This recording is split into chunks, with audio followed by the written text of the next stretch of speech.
Hello दोस्तों, मैं Narendra Kashan creativity hub में एक बार फिर से, और मैं आज एक बहुत गंभीर चर्चा करने के लिए आपके पास में उपस्थित हूँ। मैंने एक मूवी देखी थोड़ी बहुत, द कश्मीर फाइल्स। वाकई देख करके खून खौलता है, क्या अत्याचार हुए और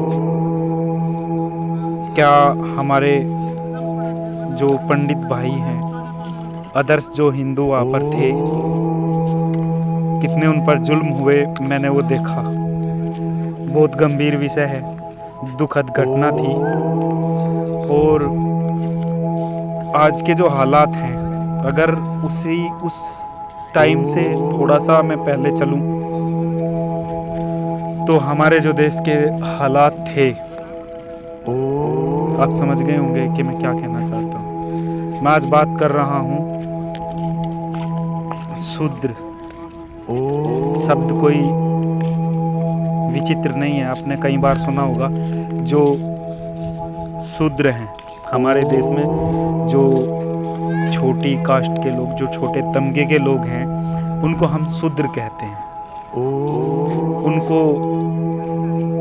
कोई अधिकार नहीं था, शिक्षा का अधिकार नहीं था, अपनी मर्जी से वो मंदिर में भी नहीं जा सकते थे, पूजा करने का अधिकार शूद्रों को नहीं था, सभा में बोलने का अधिकार शूद्रों को नहीं था।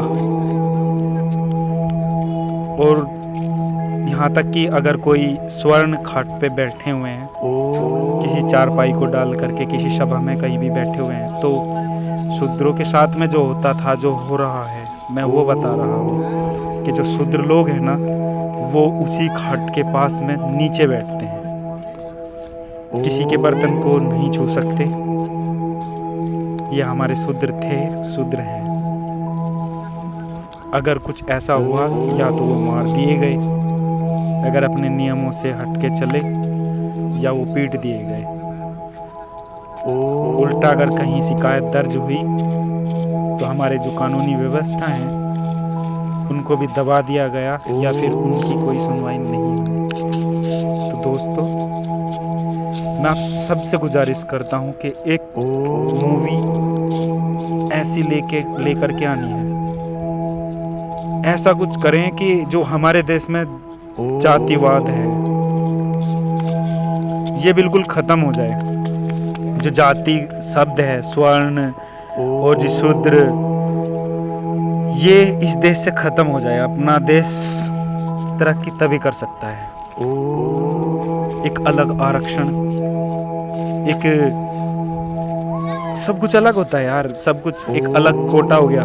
खेल में लेके चलो तो उनके लिए कुछ अलग व्यवस्था है, स्वर्ण के लिए कुछ अलग है, कैटेगरी में बांट दिए लोग।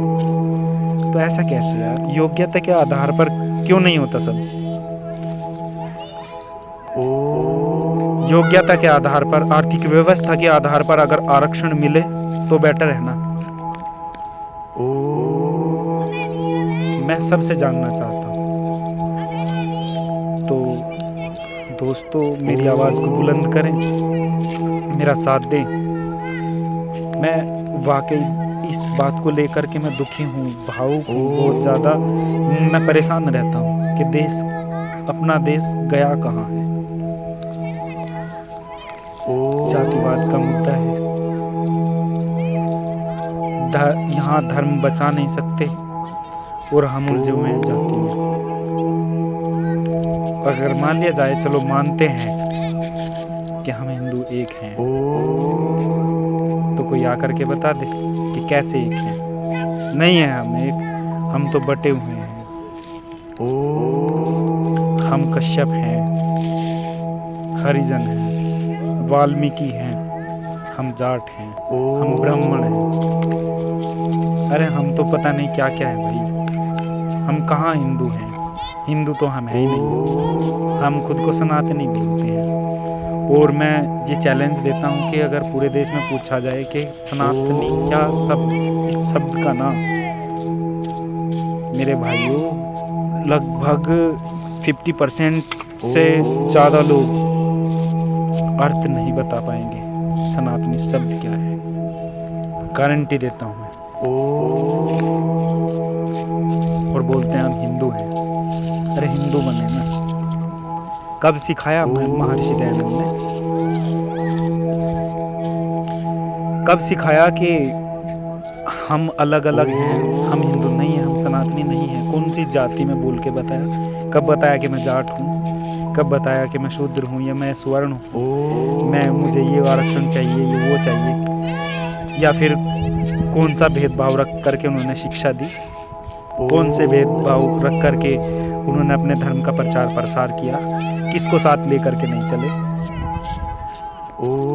दोस्तों, गंभीर विषय है। सोच करके देखो कि देश गया कहाँ है, गड्ढे में जा रहा है भाइयों।